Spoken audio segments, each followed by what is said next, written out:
Hey, Joan. Wendy? Oh my gosh, I didn't think I'd be hearing from you again. I know, I made Josh a promise that I wouldn't reach out to you guys when you broke up, but I miss you. I miss you too, Wendy. I always thought of you as a sort of second mom for all those years.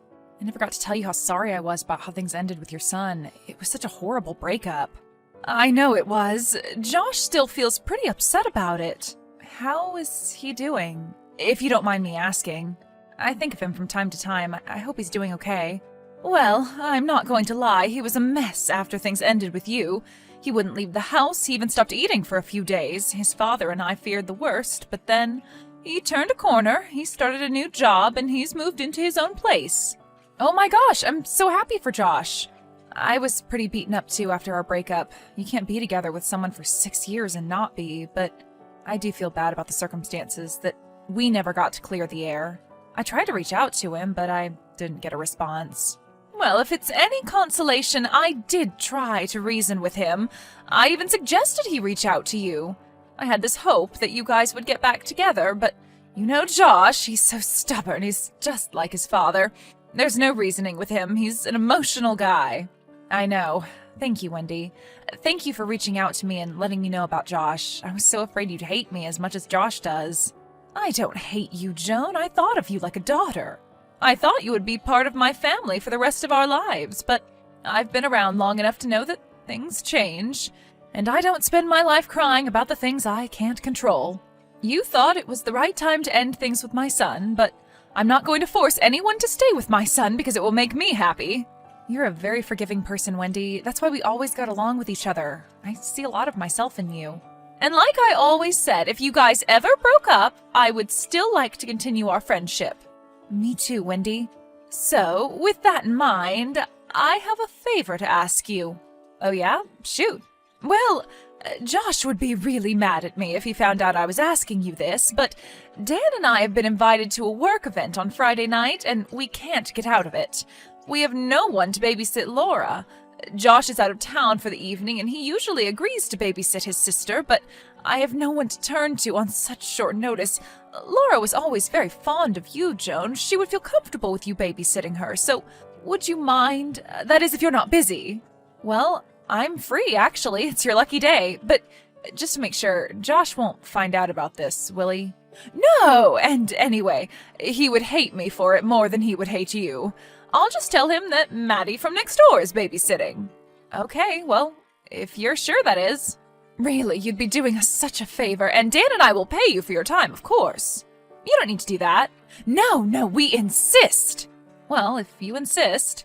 Thank you, Joan. Dan and I owe you big time. Just promise you'll keep putting in a good word for me with Josh. I can't stand the thought that he still hates my guts. I will. So what time do you need me on Friday? 7 p.m. is fine. Laura will already be in bed, so you don't need to worry about reading her a bedtime story or anything. Just watch TV and relax. Perfect. I'll be there at 7 on Friday evening then. See you then. Hey, Brian. Hey, babe. How's babysitting going? It's boring. I'm just sat in my ex-boyfriend's parents' house watching TV. Just your typical Friday night. No fun for me tonight. I still don't really understand why you're doing that for your ex-boyfriend's mom, especially since you've got a new boyfriend now. Me. I'm sorry, Brian. It's weird, I know, but Wendy was very good to me for so many years, and I feel awful about what I did. What we did. I would have asked you to come along tonight, but I don't know if Wendy knows I'm already dating you. That's okay. Hopefully Wendy and her husband won't be at this work event for long, and you can come around mine after? Well, that sounds nice. What are you watching? It's a stupid documentary about bees. They're going extinct, apparently. That's not stupid. Well, the subject matter isn't stupid, it just has this really goofy narrator. Well, that sounds funny. It actually is funny for a show about a species going extinct. Wait a minute. What? I heard something. On the TV? No, from upstairs. Sounded like a loud thud or something. A thud? Yeah. Maybe Laura woke up. That's her name, right? Yeah, Laura. Should I go upstairs and check? I mean, I have a baby monitor with me downstairs. I can literally hear her breathing. Sounds like she's still fast asleep to me. Maybe it's just the wind. It's a windy night. Things get knocked around. Oh my god. What? It's happened again. What does it sound like, Joan? It sounds like someone is in the house, or at least trying to get in. I don't think you should go upstairs, Joan. It's not safe. But Laura's upstairs, Brian. She could be in danger. My job is to make sure she's okay. Yeah, okay, but stay on the phone. Text me, and make sure the light on your phone is turned down. I'm scared, Brian. It's okay. Just go upstairs slowly and quietly. Where's the address? What do you mean? I mean, what is the address of the house where you are currently babysitting? 128 Portman Drive. Okay, that isn't too far. I can be with you in 30 minutes. Do you want me to drive to you? I think so, yeah. But can you stay on the phone? Like, keep texting me even though you're driving? Yeah, that'll be okay. My phone has voice texting technology. Okay, I'm going upstairs. Slowly. The door to Laura's room is open. Was it like that when you got here? I don't know. I haven't been upstairs yet. But Laura's door is usually closed. At least that's what I remember from when Josh and I used to babysit her. Well, that doesn't necessarily mean that anyone is in the house right now. Do you feel safe enough to go into her room? Yeah, well, I don't feel very safe, but I also don't have much of a choice. Okay, I'm going in. I'm opening her door slowly. She has a nightlight on. Look around. Do you see anything unusual? No, she's just fast asleep. Oh my God! What? There's that noise again. It's coming from outside in the landing. There's someone out there. Laura's awake now. Is there a closet in the bedroom? Yes. Okay, I need you to quietly get Laura, and I need you to both hide in that closet, but do it as quietly as possible. Try not to make a sound. Don't scare Laura. Just say it's a game you need to play as silently as possible. Okay.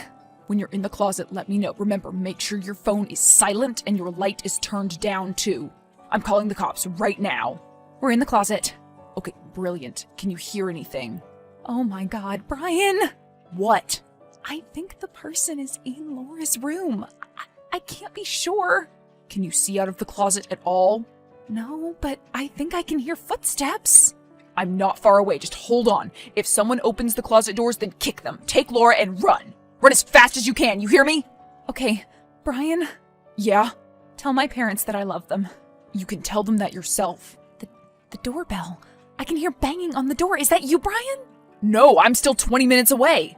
Oh my God. What is it?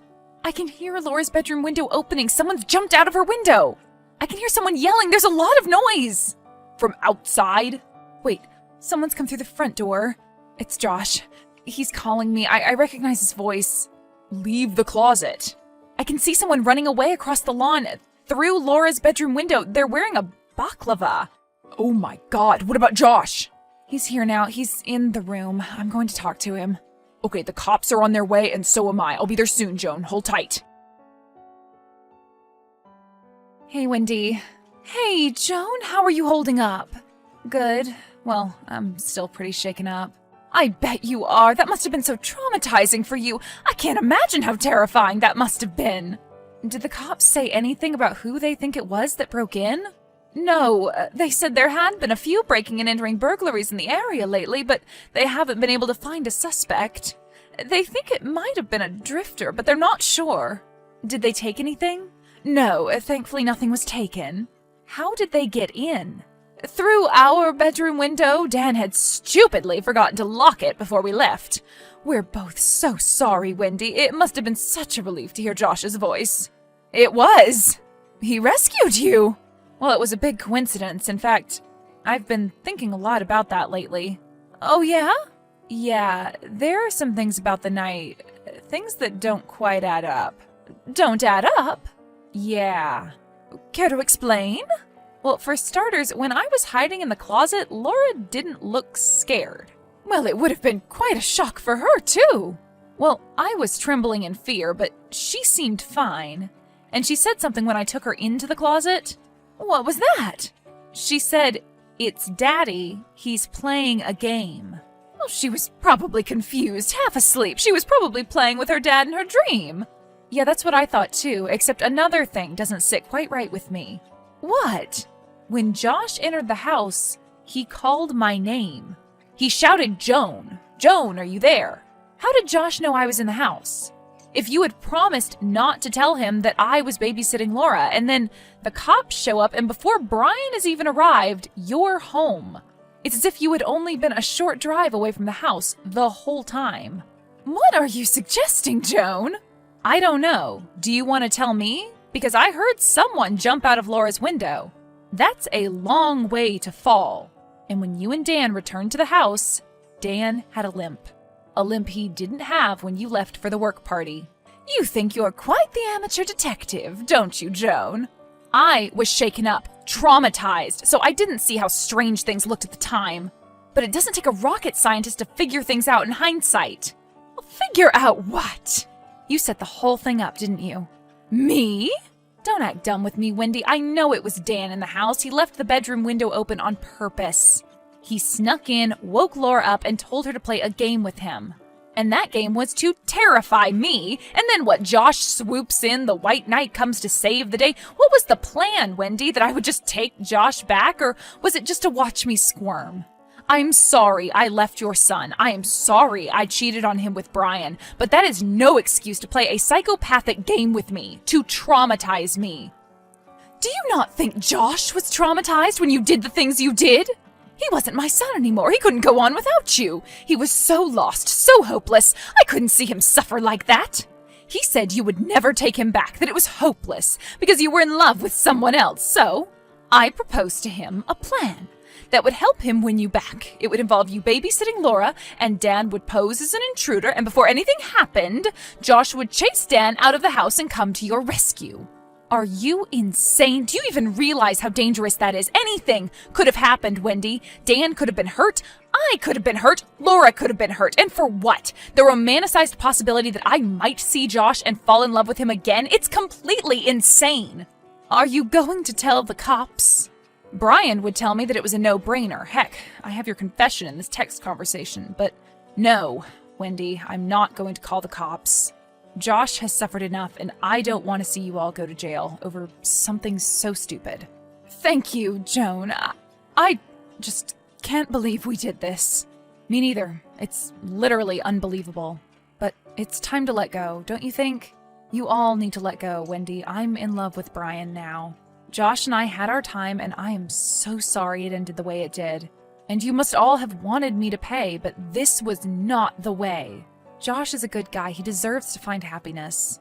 Orchestrating some elaborate burglary was not the way to help him. You would never have got hurt, Joan. You have to believe me. It's like you said, Wendy. Things happen in life that aren't in our control. This was one of those things.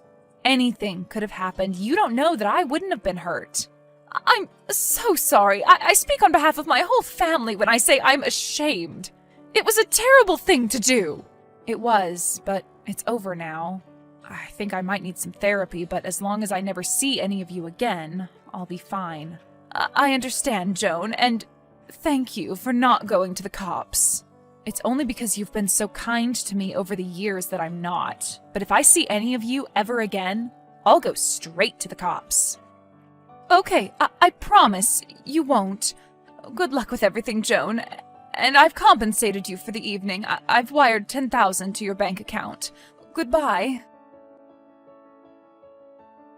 The night was a truly terrifying experience, one that I will never forget. It gives me some solace to know that Dan never had any intention to hurt me or Laura. People can do the strangest things sometimes. I genuinely hope that Josh finds happiness and can get over the heartbreak of our relationship ending. Some people really will go to crazy extents for love.